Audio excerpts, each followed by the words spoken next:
السلام علیکم ورحمۃ اللہ وبرکاتہ۔ ویلکم ٹو تعلیم ود امامہ۔ آپ صلی اللہ علیہ وسلم نے فرمایا، من شہد اللہ الہ الا اللہ وان محمد رسول اللہ حرم اللہ علیہ النار۔ ترجمہ: میں گواہی دیتا ہوں کہ اللہ کے سوا کوئی معبود نہیں، اور میں گواہی دیتا ہوں کہ محمد اللہ کے رسول ہیں، اللہ اس پر دوزخ کی آگ حرام کر دیتے ہیں۔ ویلکم ٹو ڈے 7 آف آغاز دین۔ میں ہوں آپ کی پیاری بہن امامہ۔ اللہ کا لاکھ نہیں بلکہ کروڑوں بار شکر ہے کہ اس نے ہمیں مسلمان بنایا۔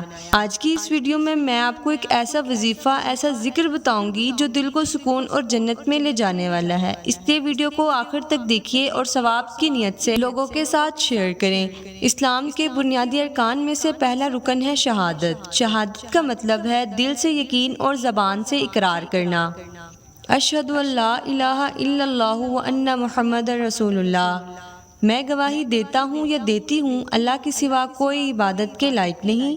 میں گواہی دیتا ہوں یا دیتی ہوں کہ محمد اللہ کے رسول ہیں۔ اس رکن کے دو اہم حصے ہیں۔ توحید، اس کا مطلب اللہ ہی خالق ہے اور اللہ ہی مالک ہے۔ کسی نبی، ولی، جن یا فرشتے سے دعا یا امید نہیں مانگنی چاہیے۔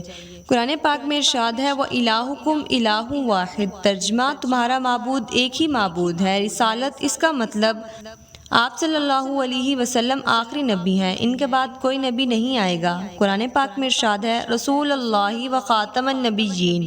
رسول ہیں اللہ کے اور وہ آخری نبی ہیں۔ یاد رکھیں، یہ شہادت صرف زبان کا لفظ نہیں، یہ زندگی کا راستہ ہے۔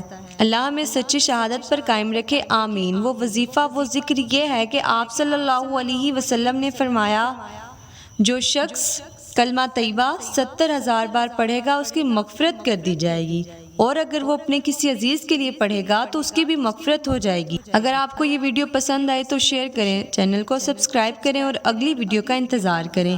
اگلی ویڈیو میں ہم بات کریں گے اسلام کے دوسرے رکن یعنی نماز کے بارے میں۔ اپنا خیال رکھیے گا۔ اللہ حافظ۔